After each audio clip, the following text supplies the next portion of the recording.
Consider a circular coil of wire carrying constant current I forming a magnetic dipole. The magnetic flux through an infinite plane that contains the circular coil and excluding the circular coil area is given by phi I. The magnetic flux through the area of circular coil area is given by phi 0. Which of the following option is correct?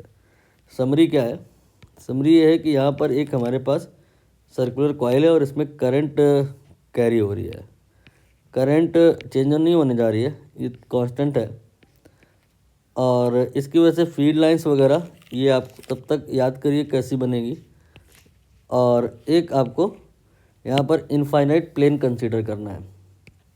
ये आपने एक infinite plane भी बना लिया। और अब मैं यहाँ पे फ्लक्स बताना है। एक फ्लक्स है फाई आई और एक फ्लक्स है फाई ओ। इनको कंपेयर करना है। फाई आई क्या है? ये आपका इनफाइनाइट प्लेन के थ्रू एसोसिएटेड फ्लक्स है। इसमें आपका ये जो सर्कुलर कॉइल है ये इंक्लूडेड नहीं है। और फाई ओ क्या है? सर्कुलर कॉइल के थ्रू जो फ्लक्स होगा फाई ओ होगा। इनको हमें कंपेयर करना है। तो यहाँ पर फीड लाइंस अगर आप ड्रॉ किए होंगे पहले कभी तो सब कुछ आसानी से समझ में आएगा, नहीं थोड़ी दिक्कत होगी।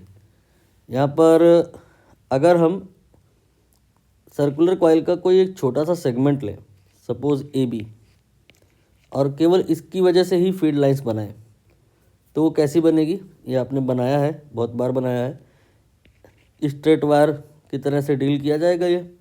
और स्ट्रेट वायर की वजह से जो फीड लाइंस होती हैं वो मैं आपको एक बार और डिटेल में समझा देता हूँ। आपको मैंने कई बार ये शक्तिमान वाला एग्जांपल दिया है। शक्तिमान क्या करता है? ऊपर उड़ने के पहले गोल गोल घूमता है। तो गोल गोल वो क्यों घूम रहा होता है? वो बता रहा होता है कि मैग्नेटिक फील्ड ऐसे ही बनती है। तो यहाँ पर ये जो ए बी है इसकी वजह से मैग्नेटिक फील्ड ऐसे बनेगी, ठीक है। ऐसे बनी, इसका मतलब क्या है? इसका मतलब ये है कि इस पॉइंट से फील्ड निकल कर के आ रही है। नाम में अगर इसका एम रखूँ तो एम से निकल कर के आ रही है और एन पे एंटर कर रही है। और अगर हम दूसरी कोई सेगमेंट लें या इसी सेगमेंट की जैसे दूसरी कोई लाइन बनाएं तो सब में वही बात बनेगी।